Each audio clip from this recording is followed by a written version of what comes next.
व्यास बाजेले 18 पुराण लेखे, तर सबैभन्दा जरुरी एउटा पुराण चाहिँ लेख्न भुसुक्कै बिर्सेछन्। वेद व्यासको युगमा बिर्सेको कुरो आज वेदनाशको युगमा तैँले कसरी सम्झेस् भन्नु होला। मलाई पनि हिजै मात्र आफ्नी बुढी आमाले झट्ट सम्झाइदिन्। साथै यस पुराणको महात्म्य पनि मैले उनैबाट दृष्टान्तसहित बुझ्ने मौका पाएकोले अरू पुराणको प्रारम्भमा शारदै नमः भने जस्तै पुराणको सुरुमा म भन्छु बुढी आमै नमः। परलोकका निम्ति होइन, यसै लोकका निम्ति नसुनी नहुने र परोपकारको निम्ति होइन, आत्मपरोपकारको निम्ति नबुझी नहुने यो सर्वकालीन, सर्वदेशीय र सर्वधर्मीय पुराणको नाम हो भुँडी पुराण। भुँडी विश्वको सर्वोच्च दैवी हुन्, जसलाई मान्छेले मात्र होइन देवादिदेव महादेवले पनि मान्नु परेको थियो। हेरी ल्याएको खण्डमा कृष्ण हुन् कि क्राइस्ट हुन्, बौद्ध हुन् कि कन्फ्युसियस हुन्, सबै देवात्माहरू भुँडीबाट मृत्युलोकमा अवरोहण गरेका हुन्। महर्षि हुन् कि मार्क्स हुन्, सन्त हुन् कि सात्र हुन्, सबै दार्शनिकहरू भुँडीमै निर्मित भएर देखा परेका हुन्। वाल्मिकी हुन् कि होमर हुन्, टल्स्टॉय हुन् कि टेगर हुन्, दाँते हुन् कि देवकोटा हुन्, सम हुन् कि शेक्सपियर हुन्, प्रत्येक कविको जन्म भुँडीबाटै भएको। एलेक्जेन्डर हुन् कि चङ्गेज खाँ हुन्, लिङ्कन हुन् कि लेनिन हुन्, नेपोलियन हुन् कि जङ्गबहादुर हुन्, बिस्मार्क हुन् कि पृथ्वीनारायण शाह हुन्, सबै नेताहरूको उद्यम स्थल भुँडी हो। त्यसैले भुँडी जीवनकी निर्मात्री र विश्वकी अधिष्ठात्री हुन्, जसको पूजाआजा गर्नु प्राणी मात्रको प्रमुख कर्तव्य हो। भुँडीको पूजाविधि देख्नलाई त्यति झन्झटिया छैन, किनभने हाम्रा अरू देवदेवीलाई जस्तो चन्दन, अबिर, फूल इत्यादिको भुँडी देवीलाई जरुरत छैन। उनलाई त केवल जल र नैवेद्य भइ पुग्छ। तर जल र नैवेद्यका प्रकार र मात्राहरू चाहिँ विवेचना गर्न लाग्यो भने भुँडी पूजा जस्तो अप्ठ्यारो त भीमसेन पूजा हुन्छ न भगवती पूजा। जल मात्र कति थरी चाहिन्छन्, कति थरी चिसो, तातो, सेतो, रातो, चिल्लो, खल्लो, नुनिलो, गुलियो, अमिलो, धमिलो इत्यादि। अझ नैवेद्य त के कति र कस्तो भनी बयान गरेर साध्यै छैन। त्यसकारण यसबारे पुरा जान्ने इच्छा छ भने बरु कुनै नैवेद्य विशेषज्ञलाई लेखेको भुँडी पूजा पद्धति पढ्नु होला, अथवा कुनै भुँडीवाला कि बुढीसित सोध्नु भए पनि हुन्छ। यो पुराणमा त यति मात्र जनाइन्छ कि भुँडी देवीलाई नैवेद्य चाहिन्छ। नैवेद्यको अभावमा वा कमीमा, नैवेद्यको हेलचक्राइमा वा लापरवाहीमा भुँडी रिसाइहाल्छिन्। शङ्कर रिसाउँदा संसार संहार हुन्छ भनी व्यास बाजे भन्थे भने शङ्करको पनि साक्कै आमा पर्ने महामाता बुढी रिसाउँदा त के होला के नहोला आफै कल्पना गर्न सक्नुहुन्छ।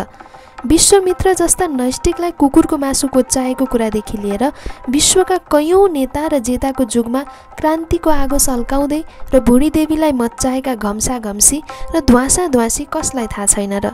यसैले ज्ञानमा जति गढे पनि, विज्ञानमा जति बढे पनि, विद्यामा जति पढे पनि, बुद्धि जति जडे पनि आखिर सबै चुर्लिँदै गए।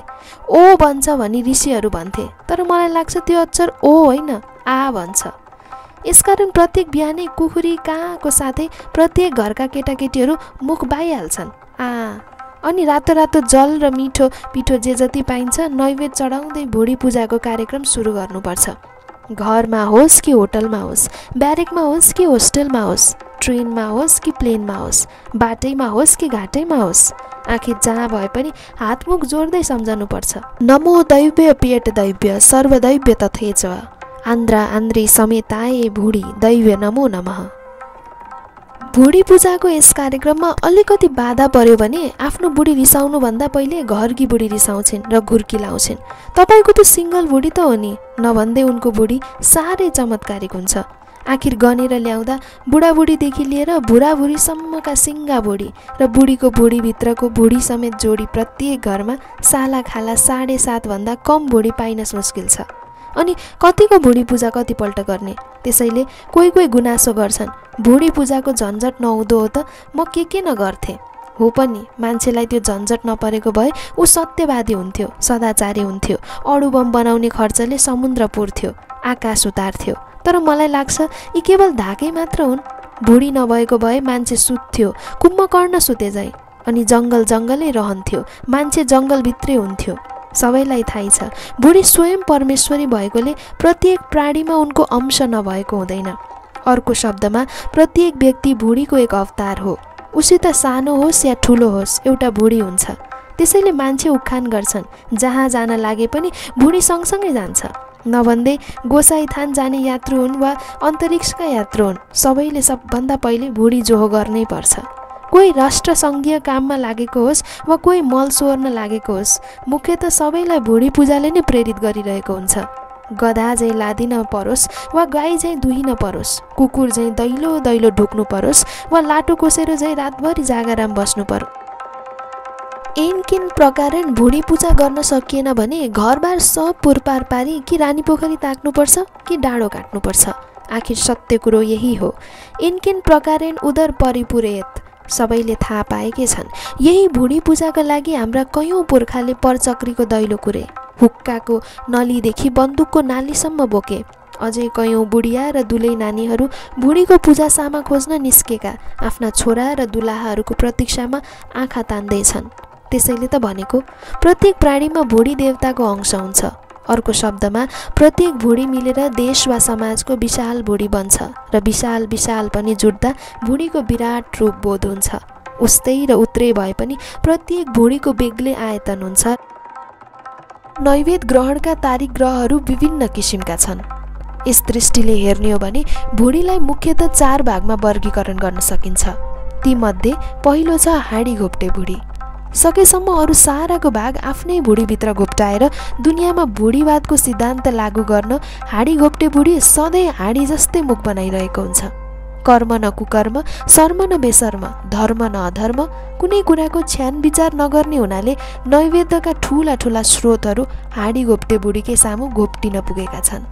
दोस्रो छ घ्याम्पे भुडी, जो हाँडी घोप्टे भुडीभन्दा अलि सानो भए पनि स्वभावमा भने प्राय उस्तै उस्तै हुन्छन्। तेस्रो हो टाकन टुकन भुडी, जसलाई नैवेद्य जुटाउन सत्रतिर दारा डिच्चाइ टाकन टुकुन नगरी हुँदैन। यिनको अतिरिक्त अर्को छ ठन्डा राम भुडी, जो प्राय खोक्रै रहन्छ। हाँडी घोप्टे र घ्याम्पे भुडीले खगारेका यी ठन्डा राम भुडीहरू यहाँ मात्र होइन, पृथ्वीको भुडीभरि ठाउँ न ठहर, धोको न रहर भए भकुण्डिरहेका छन्। कति वानरको फौज जस्तै धपाइरहेछन् भने कति भेडाको भाउमा खरिदिन्छन् पनि। भुडीको नैवेद्यको लोभले भुडीवालको जुनसुकै शर्तमाथि नाकको टुप्पामा कालो दलेर ल्याप्चे सही गर्नुपर्दा कति टाकन टुकन भुडीहरूले हाँडी घोप्टे भुडी चाहिँ हाउडे भुडीमा पस्नु परेथ्यो। यी कथाहरू सम्झेर सम्झिन सक्न छैनन्। एसिया अफ्रिकाका कयौँ टाकन टुकन भुडीहरूले अझै पश्चिम फर्केर भवती भवती गहुँ में दही भनी प्रार्थना गर्न छुटेको छैन। सबलाई थाहा छ 20औं शताब्दीको विराट भुडीले सुरसाको मुख बनाएको छ। मान्छे हनुमान झैँ आकाश पाताल चाहारेर कति न ठुलो आङ फुलाओस्, भुडीको बढ्दो आयतनको अनुपातमा उसको शक्ति सामर्थ्य हात्तीको मुखमा जिरा हुन्छ। कसलाई थाहा छैन र भुडीको लागि समुद्र तरेका भारतीयहरू भुडीकै भाग नपुगी लङ्काबाट लर्काइँदैछन् भने भुडीकै पिरलोले जुग जुगदेखि ब्रह्माको मुलुक पसेका नेपालीहरू भुडीकै समस्याले बर्माबाट फर्किँदैछन्।